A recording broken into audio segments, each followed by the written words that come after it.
അറിഞ്ഞില്ലേ, പുണ്യകാലം വൈശാഖം 28 മുതൽ തുടങ്ങുകയാണ് ഗുരുവായൂർ ക്ഷേത്രത്തിൽ വിഷ്ണുഭജനത്തിനും ദാനധർമ്മങ്ങൾക്കും പ്രാധാന്യമേറിയ വൈശാഖ പുണ്യമാസം 28 ആരംഭിക്കും. മേടമാസത്തിലെ കറുത്ത വാവിന്റെ പിറ്റേന്ന് പ്രഥമ മുതൽ ഇടവത്തിലെ അമാവാസി വരെയുള്ള ചാന്ദ്രമാസമാണ് വൈശാഖം. ഗുരുവായൂർ ക്ഷേത്രത്തിലെ ഏറ്റവും അധികം ഭക്തർ ദർശനത്തിനെത്തുന്ന മാസങ്ങളിലൊന്നാണിത്. ലോകത്തിന്റെ നാനാഭാഗത്തു നിന്നുമുള്ള പ്രവാസികളായ ഭക്തരുടെ തിരക്കാണ് ഏറെയും. വൈശാഖത്തിൽ പ്രാതസ്നാനം, വിഷ്ണുഭജനം, വിഷ്ണു ക്ഷേത്ര ദർശനം, ദാനധർമ്മം എന്നിവയ്ക്കാണ് പ്രാധാന്യം. ആഡംബരം ഉപേക്ഷിച്ച് ഉപവാസത്തിന് സമാനമായ ലളിത ജീവിതം നയിക്കണം. ബലരാമ ജയന്തി, പരശുരാമ ജയന്തി, ശ്രീശങ്കര ജയന്തി, ദത്താത്രേയ ജയന്തി, നരസിംഹ ജയന്തി, ബുദ്ധപൂർണിമ എന്നീ വിശേഷ ദിനങ്ങൾ വൈശാഖത്തിലാണ്. വൈശാഖാരംഭ ദിവസമായ 28 ദേവസ്വം അഷ്ടപതി സംഗീതോത്സവം നടത്തും.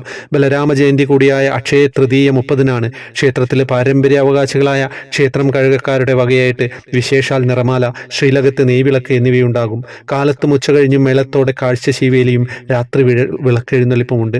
മെയ് 2-നാണ് ശ്രീശങ്കര ജയന്തി. വൈശാഖകാലത്ത് ദിവസവും സന്ധ്യയ്ക്ക് മേൽപ്പത്തൂർ ഓഡിറ്റോറിയത്തിൽ ഭക്തി പ്രഭാഷണമുണ്ട്. മെയ് 26-ന് വൈശാഖകാലം സമാപിക്കും. ഹരേ കൃഷ്ണ. ത്രിമധുരത്തെക്കുറിച്ച് അറിയാമല്ലോ. കൃഷ്ണഭക്തരുടെ അനുഭവങ്ങൾ, ഗുരുവായൂരിലെ വിശേഷങ്ങളൊക്കെ പറയുന്ന ചാനലാണ്. എല്ലാവരും സബ്സ്ക്രൈബ് ചെയ്യുക.